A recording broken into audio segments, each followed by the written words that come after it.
Mobile app dizaynı. Mobile app dizaynını çox vaxt responsive dizayndan səhv salırlar. Bir-biri ilə qarışdırırlar. Responsive dizaynla mobile app dizaynının arasındakı fərqlər çoxdur. Məsəl üçün birini nümunə götürək. Responsive dizayn telefon ölçüsündə və ya planşet ölçüsündə olur və o veb saytın desktop ölçüsünün minimallaşmış formasıdır. Məsəl üçün burada göstərək.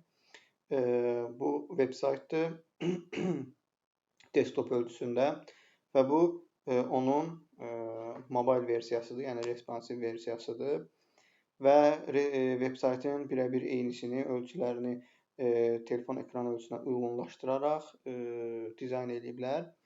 Fərq odur ki, mobile appdə footer olmur, onun yerinə tabbar olur. Amma responsive dizaynda veb saytda desktop ölçüsündə olduğu kimi burada da footer yerləşdirilir, yəni tabbar olmur. Responsive dizaynda biz burger barı sağ tərəfə yerləşdiririk. Çünki desktopdakı kimi bu keçidlərimizi yerləşdirməyə kifayət qədər yer yoxdur. Ondansa bu tip sidebar, burger bar yaradırıq və həmin keçidləri burada burger barın daxilinə yerləşdiririk. O tip istifadə edirik, amma mobile appdə bu keçidləri biz məsələn burada göstərək. Tabbar deyilir. Bu isə tabbardır və bu tabbarda yerləşdiririk əsas düymələri. Və bizdə istifadə olunan burger bar sol tərəfdə yerləşir və orada biz vacib yox, hətta ikinci, üçüncü dərəcəli belə deyim, əməliyyatları, funksiyonallıqları oraya yerləşdiririk.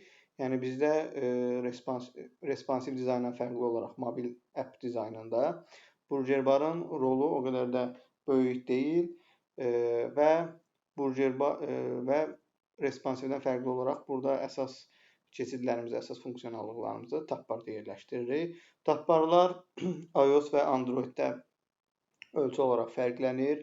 Məsəl üçün iOS üçün tabbar yığanda hündürlüyü 49 piksel olaraq, hündürlüyü 49 piksel olaraq təyin edirik.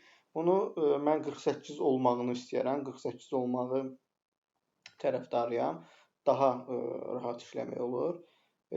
Amma Android üçün hazırlayanda, Android əməliyyat sistemi üçün hazırlayanda tabbarı 56 piksel qoyuruq hündürlüyünü və bunu da biraz çox hündür görürəm. Onu biraz minimallaşdırmaq, yığcamlaşdırmaq olar. Amma ümumi olaraq qlobalda iOS üçün tabbar hazırlayanda 49 piksel, Android üçün tabbar hazırlayanda isə 56 piksel hündürlükdə yerləşir və tabbarlar üçlü, dördlü, beşli olaraq dəyişir. Məsələn, bu beşli tabbardır və ən gözəli və ən funksiyonalı beşli tabbardır. Tabbar məsəl üçün burada beşlidir və belə nəzərdə çatdırım ki, tabbarda soldan sağa olaraq vaciblik azalır. İlk 3 dənə olan əməliyyatlar, ikonlar, keçidlər ən vacibləridir və bu tən ortada olan isə ən rahat kliklənə bilən olduğu üçün şirkətlər əsas funksiyonallığı bu ortadakı üçüncü düyməyə yükləyirlər. Məsəl üçün Instagramda görmüsünüz, əvvəlki versiyada belə idi. Homepage idi, axtarış idi, sonra orada post yükləmək, sonra Reelstar, sonra profil hissəsi, sonra istifadəçi vərdişlərindən asılı olaraq tabbar da dəyişdi. Homepage və profilin yeri dəyişmədən qalır. Sadəcə buralarda bu ikinci, üçüncü, dördüncülərdə dəyişikliklər edirlər. Məsəl üçün ikincidə Reels-ı əlavə elədilər. Search-ü axırdan ikiyə, yəni dördüncü yerə qoydular. Ortada yenə post paylaşmaq. Bu Instagramın öz siyasətindən də irəli gəlir ki, insanları daha çox post paylaşmağa və orada trafik yaratmağa, aktiv istifadəçiləri daha doğrusu aktiv saxlamağa çalışırlar. Bir müddət sonra istifadəçi vərdişlərinə uyğun olaraq bir beta versiya çıxdı və bu tam orta, ən çox istifadə olunan, ən rahat klik edilə bilən hissəyə mesajlaşma hissəsi gəldi. və bu hal-hazırda beta versiyadadır və bu testing mərhələsindədir, belə deyək. Çünki əvvəllər hamı postlar paylaşırdı və Instagramda böyük trafik var idi. Kim harda otursa, yemək deyirsə post paylaşırdı, kitabda oxusa, dostlarıyla görüşsə. Amma indi Instagramı hər kəs öz şəxsi portfoliosu kimi istifadə edir və böyük tədbirlərdə və yaxud önəmli yerlərdə şəkil çəkdirəndə burada yerləşdirirlər və bu post sayının azalmağına gətirib çıxarır və burada daha çox insanlar bir-birinə reels ataraq və mesajlaşaraq vaxtını keçirir. Ona görə homepage-i, yəni home hissəsini saxlamaqla ikinci hissəyə reels hissəsini və üçüncü hissəyə mesajlaşma hissəsini 4-də söz və 5-də profil işarəsini yerləşdirirlər. Əgər o funksionallıq, daha doğrusu o beta versiya sizdə varsa, görəcəksiniz ki, bu tabbarda ümumiyyətlə post paylaşmaq üçün hissə yoxdur. Ən üst hissə bu hissəyə və yaxud profildən bu hissəyə yerləşdiriblər, sol üst hissəyə yerləşdiriblər. Bu nə deməkdir? Sol üst hissə bizdə həmişə applicationlarda ən az kliklənən, yəni ən künc hissə olaraq nəzərdə tutulur və bu post paylaşmanı o küncə yerləşdirirlərsə, deməli burada istifadəçi vərdişlərindən asılı olaraq bir redizayna gedilib. Dərsimizdə qayıtsaq, tabbar haqqında danışdıq, tabbarın ölçüləri haqqında danışdıq. Bəs şriftlər necə olmalıdır? Şriftlər iOS və Androiddə istifadə olunan bəzi şriftlər var, onları sizin üçün göstərəcəm. Burada yerləşdirmişəm. Aha, burada. Baxın, burada ilk göstərəcəyim şriftlər, yəni bu CF Pro, CF Pro Display, New York, Helvetica, Courier, CF Pro Compact. Bunlar belə deyim, iOS əməliyyat sistemində ən çox istifadə olunan şriftlərdir və burada ən məşhuru isə Helvetica və CF Pro-dur. CF Pro Display-i başlıq mətnlərində istifadə edə bilərsiniz. CF Pro-nu alt başlıqlarda və ya body mətnlərində istifadə edə bilərsiniz. CF Pro Compact var, bu iOS-da, Apple Watch-larda daha çox istifadə olunur və ilk şrifti səhv eləmirəmsə Helvetica olub iOS-un. Bu tərəfə keçdikdə isə burada Roboto Slab, Google Sans, Noto Sans və Noto Serif, Open Sans, Droid Sans şriftləridir. Bu da Android dizaynlarda daha çox istifadə olunur. Android əməliyyat sistemlərində daha çox istifadə olunur. Robotonu daha çox istifadə olunur və bu aralarında ən məşhurlarından biri Robotodur və demək olar ki, Android daha çox Roboto Sansdan istifadə edir və ilk istifadə etdiyi şriftlərdən biri də Droid Sansdır və bu demək olar ki, çox köhnə şriftdir. Open Sans və Noto Sansdan da çox istifadə olunur. Əgər siz Azərbaycan, məsələn üçün, türk hərflərindən falan çox istifadə edəcəksə dizaynda, yəni çox dilli mətn dəstəyi istəyirsinizsə, Noto Sansdan və Noto Sans Serifdən istifadə edə bilərsiniz. Əgər hər ikisinə uyğun olaraq bir şrift istəyirsə, məsələn Interdən, Poppins-dən falan istifadə edə bilərsiniz. Poppins-i çox da bəyənməsəm də geniş istifadə olunur, amma Inter bəyəndiyim şriftlərdəndir. Interdən də istifadə edə bilərsiniz.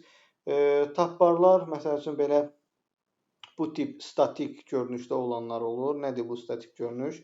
Yaxınlaşdırıb baxsaq, sağdan, soldan əhatələyib ekranı və yuxarı və aşağıdan da müəyyən hündürlükləri var. Bu birinci növ statik tabbardır. Bu isə belə deyim də iOS-un gəzən ada məntiqi ilə bu tip üzən ada deyirlər, gəzən ada deyirlər. O məntiqlə hazırlanmış bir tabbar dizaynıdır. Burada sağ, sol və yuxarı aşağı hissələrdə biraz boşluqlar yerləşdirilib, yəni boşluqlar buraxılıb və tabbarın daxilindəki ikonları bu tip yerləşdirirlər. Məsəl üçün 352 ölçü yerləşdirmişik tabbar olaraq və bu 352-ni siz, məsələn 352-ni eləyək, məsələn üçün 375 eləyək, məsələn üçün 375, baxaq buradakı ölçü nədir? Community-dən götürdüyümüz. Aha, burada da 375'dir. 375 yerləşdirək və bu ölçünü 5 hissəyə bölək. Çünki 5'li tapbar hazırlayacağıq biz və 5'ə böldükdə bölünməli. 5'ə böldükdə 75. 75 nədir? Bizim Burger Barda istifadə edəcəyimiz ikon və onun border radiusu olsun, yəni paddinglərlə bir yerdə tutacağı sahədir. Məsəl üçün bunun kopyalayıb çoxaltsaq, bu tip kopyalayıb çoxaltsaq, bu tip bir-birinə yaxın belə deyim də, klik sahələri, tab sahələri alınacaq. Yəni bu bir məsəl üçün rahat bir yoldur tabbar dizaynında. Ekran ölçünüzdə çox böyük ehtimal ki 375-74 falan alınacaq sizdə tabbarı dizayn edəndə və onu istifadə edəcəyiniz ikon sayına böldükdə, məsələn 5'li eləyəcəksə, sizin ümumi kliklənən sahənizi ölçüsünü çıxaracaq ki, məsəl üçün 75'lik 75 piksellik bir klik sahəniz, tab sahəniz olacaq. Biz ikonlardan danışaq biraz. iOS-larda daha minimal ikonlardan istifadə olunur və daha sadə dizayna önəm verilir və belə deyim, Androiddən, iOS-dan fərqli olaraq Androiddə isə daha detallı və daha mürəkkəb ikonlardan istifadə olunur. Android də getdikcə minimallaşmağa çalışır və öz belə deyim, əməliyyat sistemində, öz dizaynlarında daha minimal, daha kompakt dizaynlardan artıq istifadə etməyə çalışır, tətbiq etməyə çalışır. İkon ölçümüz nə qədər olmalıdır? İkon ölçümüz minimum 24 piksel olmalıdır. Hansı ki, siz bunu hətta balacalaşdıra da bilərsiniz. Hansı halda? Dediyim kimi, siz burada kliklənə bilən, yəni sahəniz paddinglərlə, borderlarla bir yerdə 24 pikseldən yuxarı, hətta bəzi dizaynlarda görəcəksiniz ki, kliklənə bilən hissə hətta 44 pikselə qədər gəlir. Yəni sizin kliklənə bilən sahəniz, aktiv sahəniz 24 pikseldən yuxarıdırsa, yəni bu uyğundur. 24 piksel mənə görə hətta biraz da balacadır. 24 pikseldən yuxarı olsa daha yaxşı olar və bunun 4-ə, 8-ə bölünməsini təmin eləsək, ölçü təyin edəndə daha yaxşı olar və 5'li tabbardan istifadə etsəz daha yaxşı olar. Ümumi olaraq bu dizaynı məsələn göstərim sizə. Bu bir mobil bank üçün hazırlanmış app dizaynıdır və burada balansı, kartları göstərir, əməliyyatları göstərir, tarixçəni göstərir, valyutanı göstərir. Və siz dizayn eləyərkən mütləq şəkildə istifadəçini başa düşməlisiniz və sizin belə deyim, işlədiyiniz şirkətin və yaxud brendin maraqlarını da qarşı tərəfə çatdırmağa çalışmalısınız və bu balansı qorumaq biraz çətindir. Bunun üçün araşdırmalar eləmək lazımdır, testinqlər eləmək lazımdır və o balansı qorumaq lazımdır. Demək olar ki, ən çox deyəndə ən qəliz dizaynlardan biri bank tətbiqləri, e-commerce tətbiqləridir.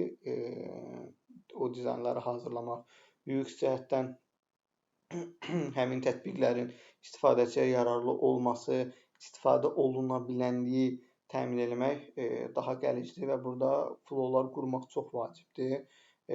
Tətbiqin axışını düzgün qurmaq çox vacibdir. İstifadəçi çaşbaş qalmasın, təmiz dizaynlar, anlaşılır dizaynlar hazırlamaq vacibdir. Belə deyim, ümumi olaraq tətbiq dizaynını hazırlayarkən çox böyük araşdırmalar və testinqlərdən keçməli, sorğular hazırlamalısınız dizayna başlamazdan əvvəl. Bəs dizaynı hazırlayarkən hansı frame-dən, hansı ekran ölçüsündən istifadə etmək lazımdır? Əvvəlki dərsimizdə ekran ölçülərini demişdik, amma iPhone 13 mini və 13-14-dən istifadə eləsəz daha rahat olar. Məsəl üçün 13 seçirik buradan və biz iOS üçün dizayn hazırlayırıqsa, bu tip griddən istifadə eləmək lazımdır. Məsələn, gələk buradan Layout Guide klikləyək və buradan columns-ı seçək və burada biz column sayını 4 və ya 6 seçə bilərik. Daha rahat və daha çox istifadə olunan ölçü 4-dür, ona görə biz 4-ü. Daha xırda minimal dizaynlar üçün, daha belə deyim, çox elementli dizaynlar üçün 6-nı seçə bilərik, amma ən sadə variantda, ən rahat işləmək üçün 4 columns idealdır. Burada margini seçirik. Burada margini biz 15 olaraq təyin edirik. Əvvəlki dərslərimizdə demişdik. Burada qatır isə 16 olaraq təyin edirik.